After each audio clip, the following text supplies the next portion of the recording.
마태복음 25장은 우리가 지금까지 천국에 대해서, 하나님 나라에 대해서 함께 말씀을 나누고 있는데 그 절정이라고 할 수 있습니다.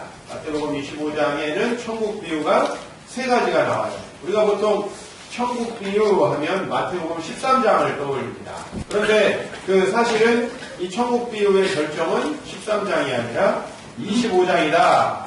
왜냐하면 이 25장에 와서야 비로소 하나님 나라를 지금 이 땅에서 소망하고 영원한 그 하나님 나라가 우리에게 올 것을 기다리고 있는 우리 하나님의 백성들이 어떻게 살아야 할지 그 구체적인 지침이 나오기 때문에 항상 우리 구체적인 게 중요한 게 아니에요. 천국이 있다. 하나님 나라가 우리에게 임한다. 다 좋은데 그래서 어떻게 해야 되느냐. 그런 이야기를 우리가 요즘에 좀 하고 있습니다. 이 세 비유는 우리 흔히 첫 번째 비유는 열 처녀의 비유라고 알려져 있죠. 그래서 지혜로운 5 처녀와 미련한 5 처녀. 그 열 처녀가 신랑을 기다리는 비유입니다. 두 번째 비유는 달란트의 비유입니다. 5달란트 받은 자와 2달란트 받은 자와 1달란트 받은 자가 누구를 기다립니까? 주인을 기다립니다. 자기에게 그 달란트를 나누어준 주인을 기다립니다. 마지막으로는 양과 염소의 비유인데 인자가, 즉 예수님이 이 세상 끝날에 우리에게 오실 때에 이 세상의 모든 종류의 사람들을 양과 염소로 나눌 것이다 라고 이야기합니다. 또 오늘 이 세 가지 비유는 하나님 나라를 바라보는 성도들의 두 가지 종류의 삶에 대해서 이야기하고 있는 거예요. 하나는 지혜로운 삶, 하나는 지혜롭지 않은 삶. 하나는 1달란트 받은 자의 삶, 하나는 2달란트, 5달란트 받은 사람의 삶. 그리고 다른 하나는 염소 같은 삶, 하나는 양과 같은 삶이에요. 근데 제가 어렸을 때 항상 습관적으로 이 설교를 굉장히 많이 들었습니다. 여러분도 아마 이 설교를 이미 엄청나게 많이 들었을 텐데. 달란트의 비유, 교회를 안 다니는 사람도 웬만하면 다 알아요.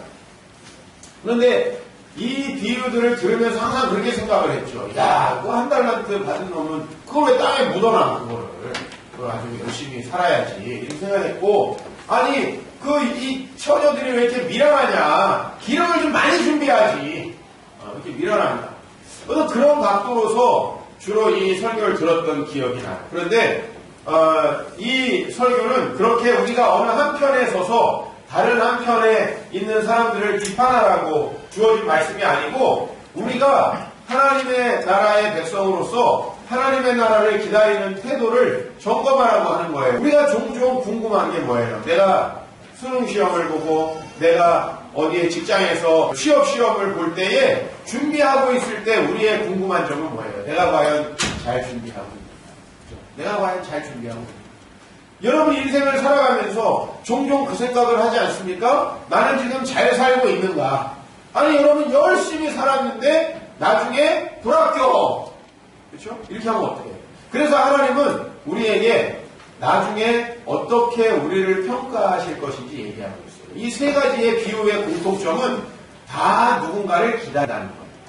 신랑을 기다리고 주인을 기다리고 인자를 기다리는데 신랑, 주인, 인자 이 모두 다 다시 오실 예수님을 이야기하고 있고 우리가 인생 끝날에 다시 반드시 만나게 될 그 예수 그리스도 우리의 주님을 이야기하고 있다는 거죠.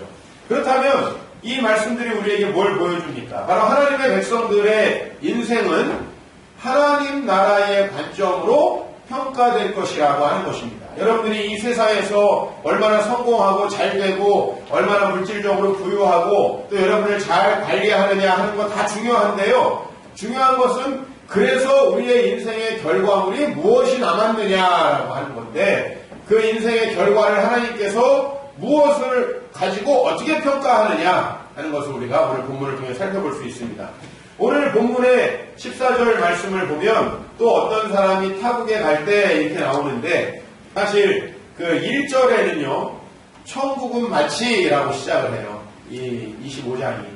그래서 14절에는 새로운 비유가 시작되는데 천국은 마치라는 말을 빼버렸어요. 그러나 여러분 킹제임스 버전 마태복음 25장 14절을 여러분들이 보시면 분명히 하늘의 나라는 뭐뭐와 같다 이렇게 시작하는 것을 알 수 있죠. 즉 저는 이 킹제임스 버전이 참 좋은 버전이라고 생각을 합니다. 이 부분에 있어서만큼은. 왜냐하면 우리가 1절과 14절 그리고 32절 이렇게 말씀이 새로 시작될 때마다 천국은 마치라는 말을 집어넣고 있어요. 킹제임스 번역.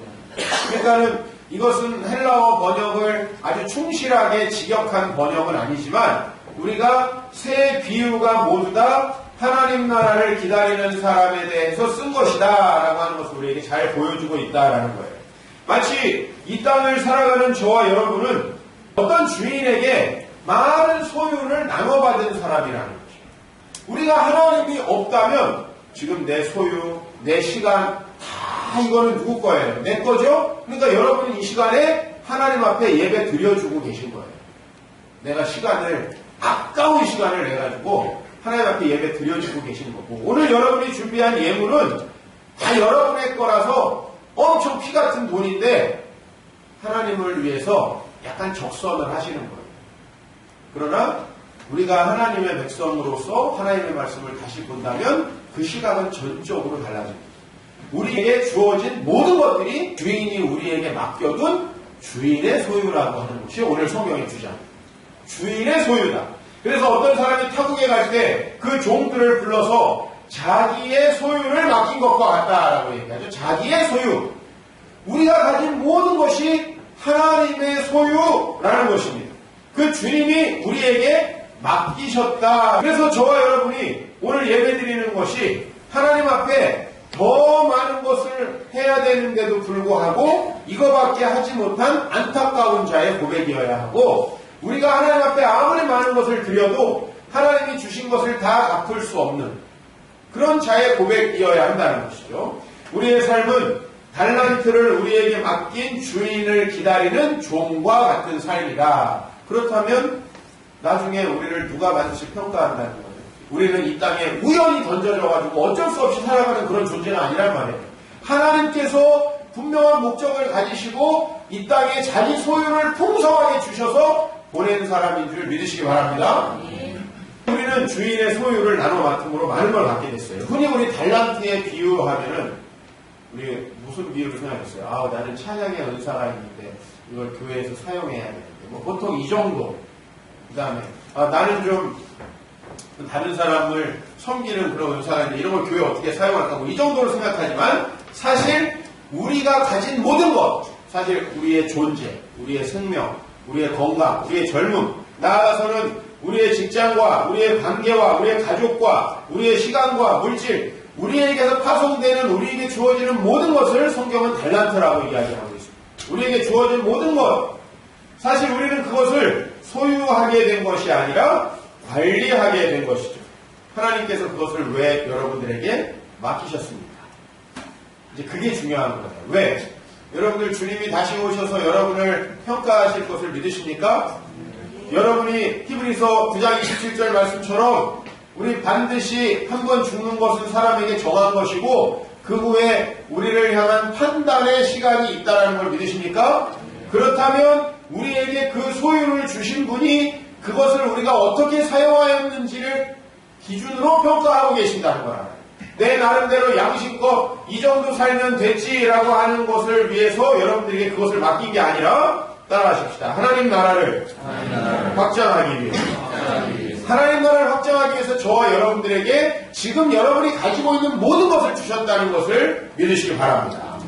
이것을 믿지 않고 여러분들이 이것을 근거로 해서 살아가지 않으면 주인이 여러분들을 잘했다고 평가할 수가 없겠죠? 우리는 더 이상 유아적인 발상에서 오늘 벗어나기를 바랍니다. 나는 2달란트, 5달란트 받은 자로 이미 규정하고 이 말씀을 읽으면서 우리 교회에서 1달란트 받은 놈은 누굴까?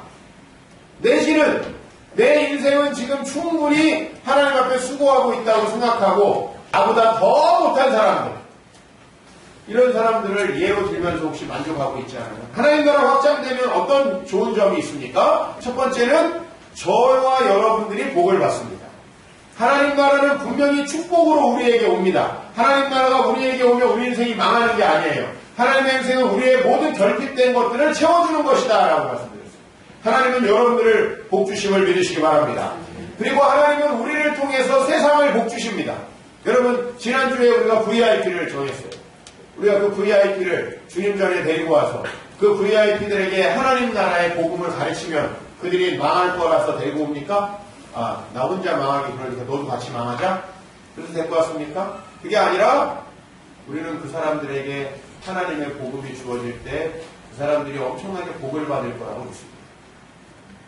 저는 그 믿음이 없으면 가장 불쌍한 직종의 일을 하고 있는 거예요. 그런데 만약에 내가 복음을 전하고 내가 전한 말씀을 따라서 성도들이 살아갈 때 복을 받게 돼 있다. 그렇다면 저는 저에게 주어지는 보수가 얼마이건 사람들이 저를 얼마나 칭송하건 아니건 간에 알아주건 아니건 상관없이 매우 유익한 삶을 살게 되는 거죠. 여러분들을 통해서 이 세상에 복을 주시는 것, 그것이 바로 하나님 나라를 확장하는 거예요. 그래서 결과적으로 우리도 복을 받고 세상에 하나님 나라가 확장돼서 그들도 복을 받으면 하나님께서 영광을 받으시는 거죠. 그렇죠? 기억하십시오. 주기도문의 첫 번째 기도 제목이 뭡니까? 아버지의 이름이 거룩히 여김을 받으시오. 그러니까 하나님의 영광을 돌리는 것. 여러분들이 교회에 와가지고 그럭저럭 마음도 편안하고 좋은 사람들도 만나고 그래 내가 또 일주일 동안 외로웠는데 여기 와가지고 그럭저럭 밥도 같이 먹으면서 교제하는 이런 즐거움의 종류가 아니라 우리가 복을 받아서 하나님께 영광이 되는 것. 그것이 하나님의 목적이에요. 자, 그렇다면 이제 여러분의 삶으로 조금 더 들어가 봅시다. 우리가 하나님 나라의 확장을 위해서 우리에게 이미 주어진 것, 모든 것이에요. 우리의 모든 것. 여러분들이 예쁜 외모를 가지고 계시다면 그것도 달란트예요. 그죠? 우리에게 주어진 모든 것들이 하나님 나라의 확장을 위해서 사용되어지는 패턴. 여러분 그 패턴이 있는가 하는 걸 오늘 생각해 보셔야 돼요. 우리의 신앙생활은 그냥 주일날 교회 오고 적당히 여기에서 나의 어떤 종교심을 만족시키는 그리고 각구가 다 보험이죠. 어렵고 힘들 때 한 번씩 찾으려고 평소에 나와주는 겁니까? 보험 들어놓고 내가 이렇게 나와서 하나님 앞에 예배 드렸으니까 저기 어려울 때는 한 번씩 들어주시겠지. 여러분 이거는 전혀 기독교와 상관없는 것이죠. 하나님 나라 확장을 위해서 우리에게 주어진 것들이 어떻게 사용되고 있는가 여러분 스스로 생각해 보십시오. 이 예배 드리는 것 말고 여러분 그 일상의 생활에서 다른 활동에서 하나님이 여러분에게 주신 것이 어떻게 하나님 나라의 부가가치를 만들어내고 있느냐 하는 거예요. 우리가 같이 모여가지고 이렇게 교회를 형성했을 때 이 교회가 어떻게 또 다른 하나님 나라 확장을 위한 부가가치를 만들고 있느냐. 저는 우리 교회 예산이 그렇게 부가가치를 만들어내려고 많은 노력을 합니다. 이 시대 많은 교회들이 건물에 투자하고 사람에 투자하고 심지어는 엉뚱한 일들에 많은 돈을 쓴다고 합니다. 여러분들이 교회는 우리끼리 모여서 헌금 걷어가지고 우리끼리 맛있는 거 먹고 단풍놀이 가고 저 해외여행 가기 위해서 헌금을 하는 게 아닙니다. 그러면 전혀 부가가치를 만들어내지 못하죠. 우리가 최소한의 비용, 우리가 예배를 드리고 우리에게 필요한 것들을 사용하되 하나님 나라를 위해서 우리의 힘과 에너지를 바꾸는 거예요. 많은 사람이 착각합니다. 우리 교회가 성가대를 안 해서 편하다. 여러분 편하라고 성가대 안 하는 거 아닙니다. 성가대 한 시간을 세상을 섬기는 시간으로 바꾸자. 부가가치를 극대화하기 위해서 성가대 안 하는 거예요. 우리 교회가 언론에 산무교회로 알려졌어요. 새벽기도 안 하고 오후 예배 안 하고 성가대도 없고 산무교회라고 이렇게 언론에 알려졌어요. 제가 그걸 왜 안 하는가? 그것은 어떻게 하든 우리가 교회를 유지하기 위한 것을 좀 최소화하고 교회 안에서의 봉사와 활동을 좀 최소화하고 어떻게 그것을 우리의 이웃과 나눌 수 있을 것인가? 라고 하는 거죠. 그렇게 우리는 하나님 나라 부가가치를 만들기 위해서 내년 초에 또 10명의 우리 사랑하는 성도들이 필리핀에 나가서 자기의 명절을 반납하고 봉사합니다. 하나님 나라의 부가가치를 만드는 작업이에요. 저는 교회가 자꾸만 밖을 향해야 된다는 세상을 섬겨야 된다는 거예요. 어떻게 우리에게 주어진 건강과 젊음과 돈과 시간과 인간관계와 직장이 모든 것을 통해서 하나님 나라의 부가가치가 만들어지죠. 어떻게 하면 그런 교회를 세울 수 있을까요? 그리고 여러분들 그런 부가가치를 만들어내는데 관심이 없으면 우리 교회 다니기가 혹이나 힘드실 거예요. 나는 전혀 부가가치 만들어내는데 관심이 없고 어쨌든 예배 시간 대충 때우고 신앙생활 하기를 원한다 그러면 참 우리 교회 같이 불편한 교회가 없어요. 그러나 여러분들이 정말 하나님 나라의 부가가치를 만들어내는 교회, 여러분들의 인생도 그렇잖아요. 하나님께서 나에게 주신 게 있어요. 그죠? 뭐 외모부터 시작해서 키부터 시작해서 어떤 여러 가지 나에게 주신 물질부터 시작해서 모든 게 있어요. 자식도 있고 가정도 있고. 이걸 어떻게 내 자신이 살아가는데 최소한 사용하고 하나님 나라의 부가가치를 받는 것인가? 이게 우리의 관심사예요. 여러분, 그 관심사가 없다면 자기개발이라는 건 필요 없습니다. 왜 그러냐면요, 여러분이 열심히 시간 관리를 해서 시간이 남아요. 그래서 또 쓸데없는 데 사용해요. 그럼 뭐하러 남깁니까? 그렇죠? 여러분이 물질을 열심히 절약해서 더 헛된 데다 사용해요. 그럼 뭐하러 절약해요? 그냥 편하게 쓰시지. 부가가치를 전환시킬 수 있냐는 거예요. 세상의 부가가치가 아니고 하나님 나라의 부가가치로 우리의 삶이 전환될 수 있다면 저는 여러분의 절약과 여러분들의 시간 관리가 중요하다고 생각을 합니다. 그렇다면 여러분이 자기개발서를 읽는 게 도움된다고 생각합니다. 그래요, 여러분. 나는 남들보다 조금 더 누리기 위해서 조금 더 많은 것을 갖기 위해서 여러분들이 한다면 그거는 전혀 부가가치를 창출하지 못하고, 다시 한번 이야기합니다. 하나님 나라 확장을 위해서 여러분에게 주어진 소위 말하는 우리가 달란트라고 지금 이야기하고 있는 우리의 모든 것을 어떻게 가치 전환시키느냐, 그 삶이에요.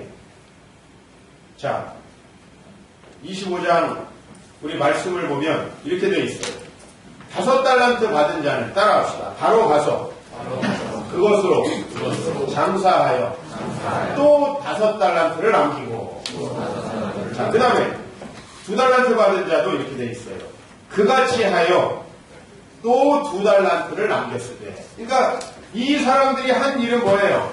주님께 받은 걸 가지고 하나님 나라를 위해서 또 다른 가치들을 창출하는 거예요. 물론 이 사람들이 굶어 죽거나 불행한 삶을 살지 않았습니다. 또 다른 가치를 창출하는 거예요. 하나님 나에게 주신 것으로 하나님 나라의 가치를 창출하는 거예요. 그만큼. 그랬더니 이렇게 칭찬합니다. 마태복음 25장 21절 같이 공독해 볼까요? 그 주인이 내 잘하였다 하고 충성되는구나. 내가 적은 일에 충성하였으며 내가 많은 것을 내게 맡기리니 내 주인의 즐거움에 참여할지어다 하고. 예, 여기서 적은 일이라는 것은 진짜 뭐 별거 아닌 일이라는 얘기가 아니에요. 나중에 맡길 일보다 적다라는 뜻입니다. 그렇다면 하나님께서는 어떻게 하신다는 거예요? 여러분의 인생에 20대에 맡긴 일이 있다고 생각을 해봅시다. 그러면 여러분이 20대에 맡긴 일을 충실히 하면 30대에는 그것이 아주 하찮아 보일 정도로 큰 일을 또 맡겨주신다는 거예요. 그래서 여러분들은 더 많은 천국의 부가가치를 창출할 수 있는 사람으로 날마다 성장해 간다는 겁니다. 그러나 나 하나 살기도 힘들다 라는 사람들이 많아요. 이 시대에. 맞아요. 저도 우리 이 시대의 젊은이들이 얼마나 수고하고 힘들게 사는지 잘 알아요.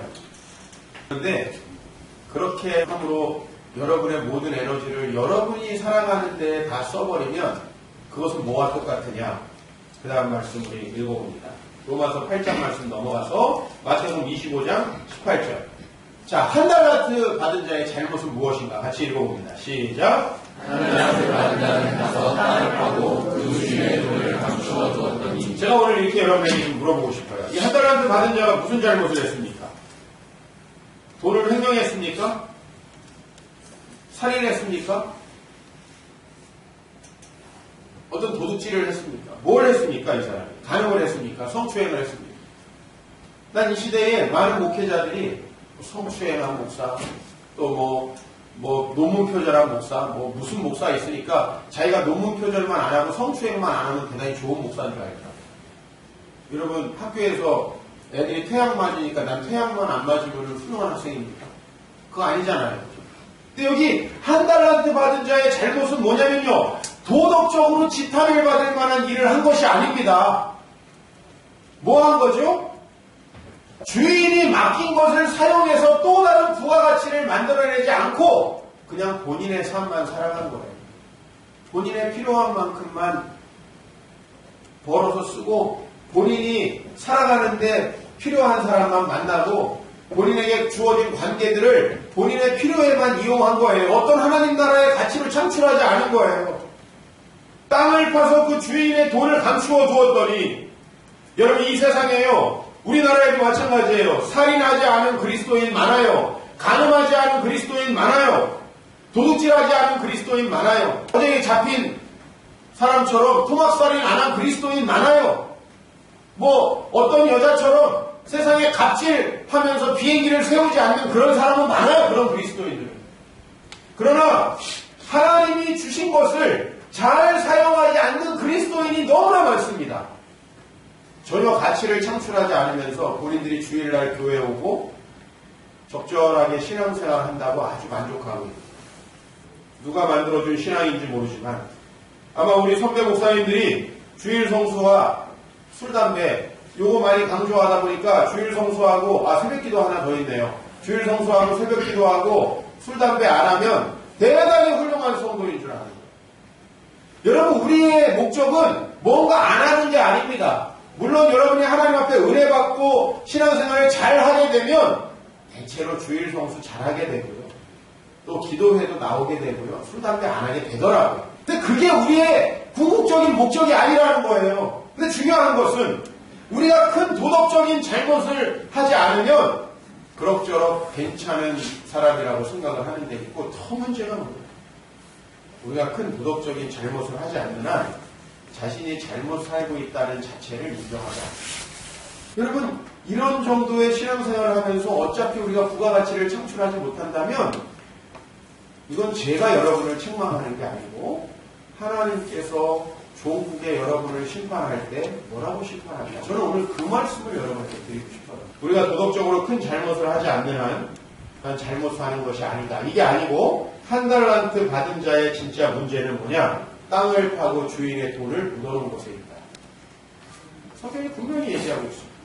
즉 조금 이 시대의 자본주의 용어로 설명을 하면 여러분에게 가지고 있는 재화를 가지고 하나님 나라의 부가가치로 전환하지 못한다.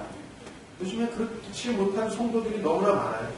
그러니까 그런 성도들에게 있어서 이 교회 생활은 매우 힘든 겁니다. 왜냐하면 의무적으로 저는 10년, 20년, 30년 이렇게 교회 나오는 사람들 굉장히 존경해요. 어떻게 이렇게 의무적으로 열심히 할 수가 있죠? 그죠? 어떻게 이렇게 하기 싫은데 해야 되니까 어떻게 그렇게 할 수가 있죠? 참 대단합니다. 뭐 전혀 가정이 행복하지 않은데 참고 사시는 분들 대단한 것 같아요. 근데 나는 그렇게 안 살 것 같아요. 나는 사생결단을 할 것 같아요.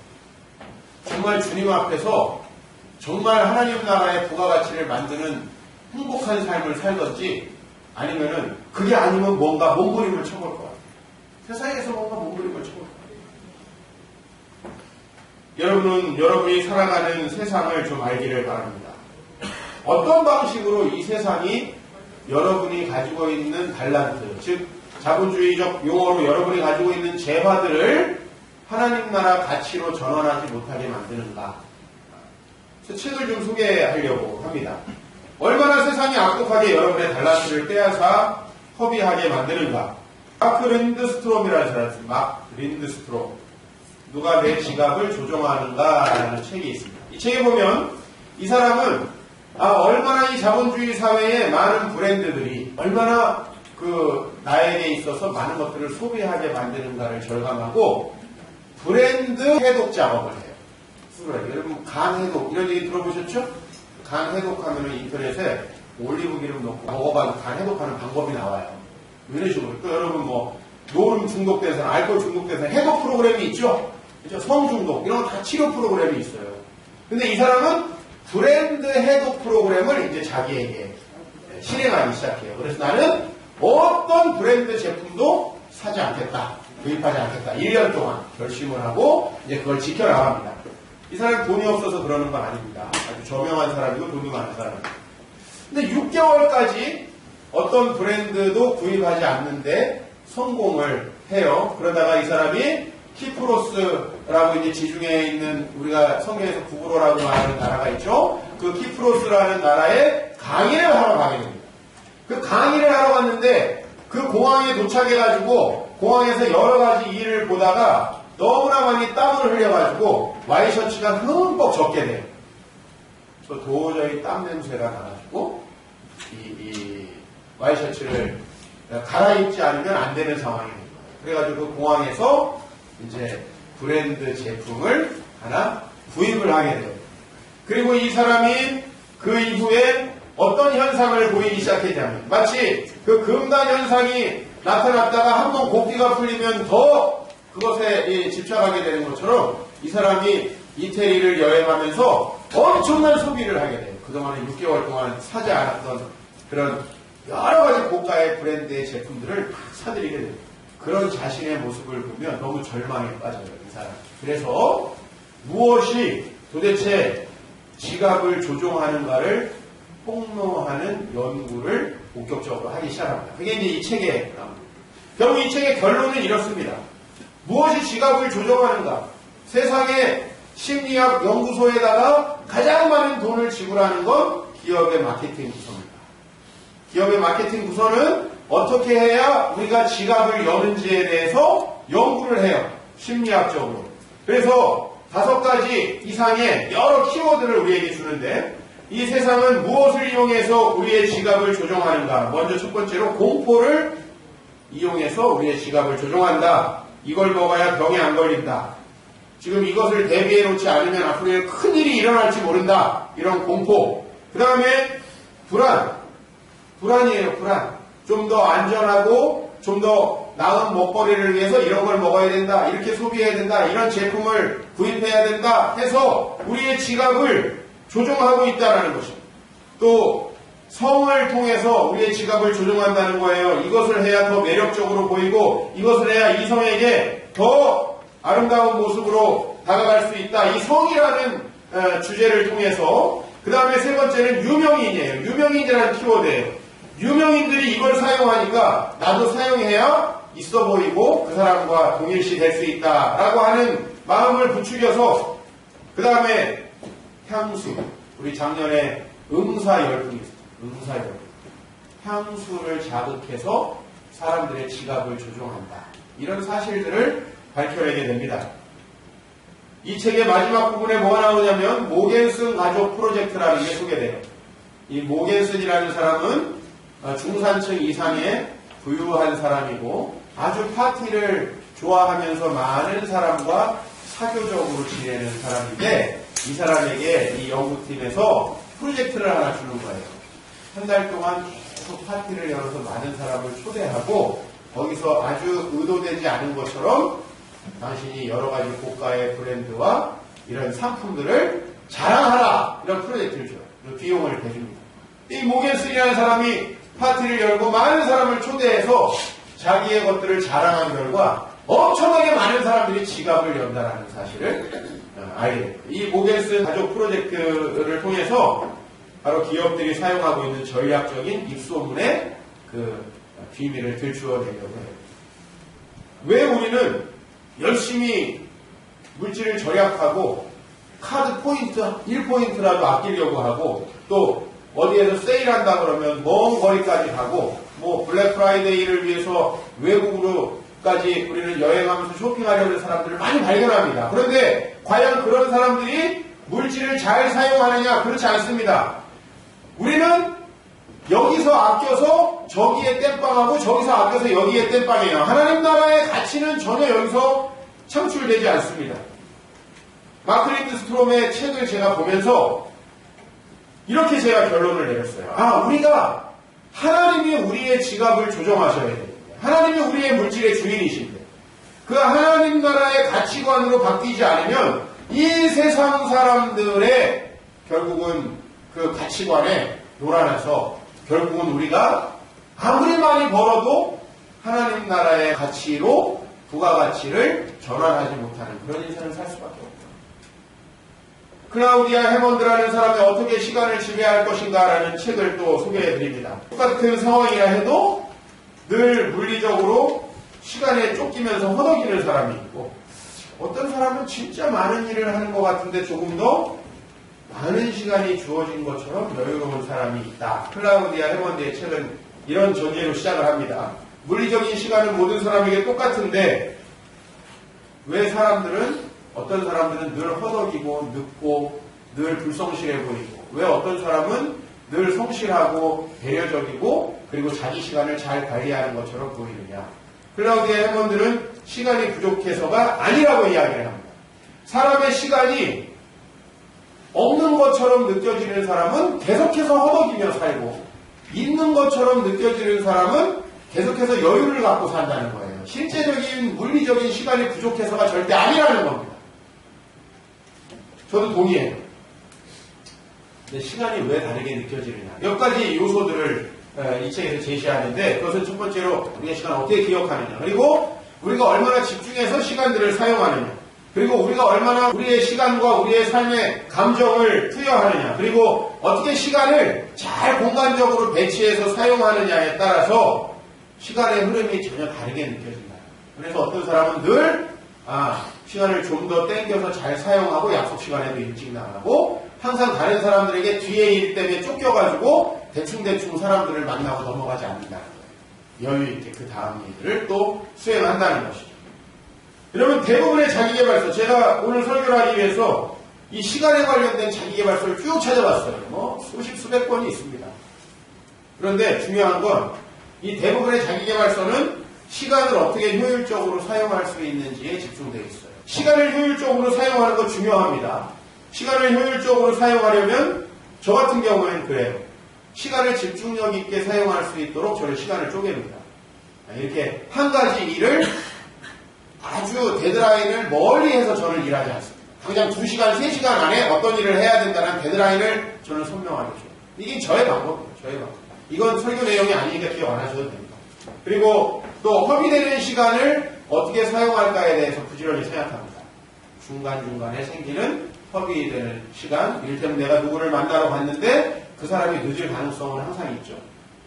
늦을 가능성이 있어요. 그 시간을 어떻게 사용할까. 이런 것들 늘 염두에 두고 그 다음에 여러분들이 이전에 했던 일을 미래에는 좀 더 잘 수행할 수 있도록 경험을 축적하는 게 필요합니다. 이를테면 여러분들이 작년에 했던 업무가 올해는 그 똑같은 업무를 하는데 적어도 시간이 20% 이상 줄어들어야 됩니다. 똑같은 일을 할 때. 해마다. 그게 이제 경험이 잘 축적된 사람은 그렇게 하고 그때그때 임기응변으로 하는 사람은 시간이 비슷하게 걸리거나 더 걸립니다. 근데 여러분 이것이 이 책의 내용인데 저는 그래서 어쩌라고 라는 질문을 하고 싶습니다. 그렇게 시간을 아끼고 절약해서 어차피 자는 데 쓰고 어차피 또 허비하고 어차피 놀러 갈 건데 이 시간을 절약해서 굳이 뭐해요? 여러분 막 열심히 일하고 놀러 가나 여유있게 일하면서 사이사이에 누구나 뭐가 틀려요? 그건 인생관의 차이인 것 같아요. 둘 다 하나님이 보시기에는 똑같아요. 둘 다 한 달란트 받은 자의 삶이에요. 어차피 똑같아요. 주어진 시간을 그냥 내 일만 하고 내 일을 늘어지면서 하든지 아니면 열심히 일하고 열심히 일한 당신 떠나라 이렇게 살든지 그건 전혀 다를 바가 없는 거예요. 정말 중요한 것은 여러분이 그렇게 소중히 여기는 시간을 하나님 나라의 부가가치로 바꾸지 못하게 하는 게 무엇인가? 여러분이 불필요한 일에 시간을 허비한다면 시간을 아껴도 아무 소용이 없습니다. 마치 이런 거랑 똑같아요. 여러분들이 군대에 가가지고 밥을 많이 탔어요. 혹은 급식에 가가지고 밥을 많이 탔어요. 어차피 여러분은 조금 먹고 버릴 거예요. 그럼 많이 탈 필요 없죠. 그죠? 많이 탈 필요 없죠. 그런데 좀 생각합니다. 내가 많이 탔어. 그래서 이것을 내가 조금 먹고 다른 사람을 줄 거예요. 그럼 많이 타는 게 유익하죠. 그렇지 않습니까? 여러분 우리가 시간을 아껴서 돈을 아껴서 많은 걸 얻고 싶은 건 분명히 목적이 있어야 돼요. 어차피 여러분 남아서 버릴 거를 많이 욕심내는 사람 참 바보잖아요. 어차피 세상의 가치로 쓰여져서 산화될 시간과 물질을 여러분들이 굳이 욕심내는 건 바보 같은 짓이에요. 그러나 여러분들이 만약에 오늘 이 시간에 하나님 나라를 위해서 나는 나에게 주어진 모든 것들을 다른 부가가치로 바꾸고 싶은 생각이 있다면 자기계발서도 여러분에게 유익하리라 생각합니다. 여러분들이 그렇게 하나님 나라의 부가가치로 여러분의 삶의 많은 부분들을 좀 전환시키고 싶다면 그렇죠? 그것은 가치가 있죠. 저는 여러분이 오늘 이 말씀을 들으면서 한 달란트 받은 자의 평가를 받는 인생을 살지는 않기를 바랍니다. 주님이 언제 우리에게 오실지 모르고 또 우리가 언제 이 생명이 맞춰질지 몰라요. 사람들이 내년 하는데 우리가 내년에 살아있을지 모릅니다. 그래서 우리는 항상 주님의 임재가 굉장히 가깝다는 것을 알아야 돼요. 즉 여러분은 계속해서 중간 결산을 하면서 사셔야 된다는 거죠. 50년 후에 나의 종말이 올 거라고 믿고 대충 살다가 49년째 준비하자. 이런 삶은 우리에게 필요가 없죠. 바로 주님이 재림의 시기를 알려주시지 않는 이유는 바로 그래요. 2030년에 온다 그러면 여러분 어떻게 사시겠어요? 대충 살겠죠. 2029년부터 좀 바짝 땡겨가지고 그때부터 열심히 봉사하고 선교 나가고 막 직장도 그만두고 막 열심히 하겠죠. 그게 아니에요. 주님은 절대 안 가르쳐준다는 거예요. 한간에 오늘 전쟁이 난다는 예언을 어떤 사람이 했다고 그러죠.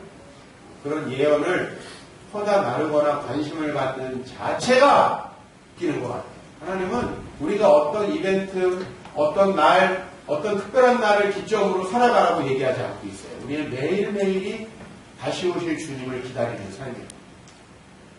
오늘도 여러분에게 주어진 것들이 하나님 나라의 부가가치로 전환되고 있다면 행복하시고 평안하시고 기뻐하십시오. 그것으로 충분합니다. 그리고 어떻게 나는 효과적으로 이제 나에게 주어진 것들을 하나님 나라의 가치로 바꿀 것인지 고민하십시오. 어차피 우리에게 하나님께서 많은 것들을 주셨습니다. 오늘 찬양 인도하고 기타 치는 분들이 부부거든요. 젖먹이 아이가 있어요. 사실 찬양 좀 할 수 없는 상황입니다. 젖먹이 아이를 띄워놓고 어떻게 찬양을 합니까? 그러나 하나님 나라의 부가가치를 위해서 그렇죠? 그 시간에 젖먹이고 아이를 돌봐야 되는 것도 나의 임무지만 주님이 또 돌봐주실 거라고 믿고 자꾸 가치를 전환하는 거죠. 저는 그렇습니다. 왜 열심히 살아야 될까는 고민을 많이 해요. 저는 20대에 이 목회를 시작하면서 아침에 일찍 일어날 때마다 굉장히 저는 회의감이 들었어요. 왜 이렇게 열심히 살아야 될까? 특히 새벽에 일어나가지고 창문에다가 제물 손을 딱 담으려 정신이 들어와야 되니까 얼굴에다 칠하면서 왜 일찍 일어나야 될까? 이 생각을 맨날 했습니다. 내가 주님이 내 목적이 아니라면 나 저렇게 열심히 안 살았을 것 같습니다. 뭐하러 열심히 삽니까? 좀 편하게 살지. 그거 조금 더 벌어서 크루즈 타려고? 차라리 나는 좀 덜 벌고 크루즈 안 타고 TV 보겠어요. 우리의 세상에 또 다른 욕망을 채우려고 뭐하러 열심히 삽니까? 그죠? 그건 굉장히 헛된 거예요. 그러나 하나님이 나에게 주신 그 기쁨이 있었고요. 내가 그 영적인 기쁨을 다른 사람에게 전해서 그 하나님께서 나중에 나를 심판하실 때 나를 칭찬하실 것이라는 것들을 염두에 둔다면 우리는 시간을 아껴서 새벽부터 우리의 잠을 깨워가며 열심히 일할 만한 가치가 있는 거죠. 오늘 이 예배도 마찬가지입니다. 여러분들에게 또 다른 의무, 와야 되는 것, 뭔가 내가 마음이 일주일 동안 편하려면 치러야 되는 의식이 되지 않기를 바랍니다. 여러분의 인생에 길라잡이 되신 주님께서 오늘 여러분의 인생을 이 말씀으로 인도하시기를 축복합니다. 그리고 아주 속히 우리에게는 이 주인이 돌아와서 우리를 평가할 때가 온다는 사실. 그 사실을 여러분이 믿으신다면 기독교인이에요. 그리고 우리는 그렇게 기독교인이다. 우리의 삶에 주어진 것들을 하나님 나라의 가치로 바꾸어가면서 하루하루 2달란트, 5달란트 다른 자와 같은 삶을 살아가시는 축복합니다.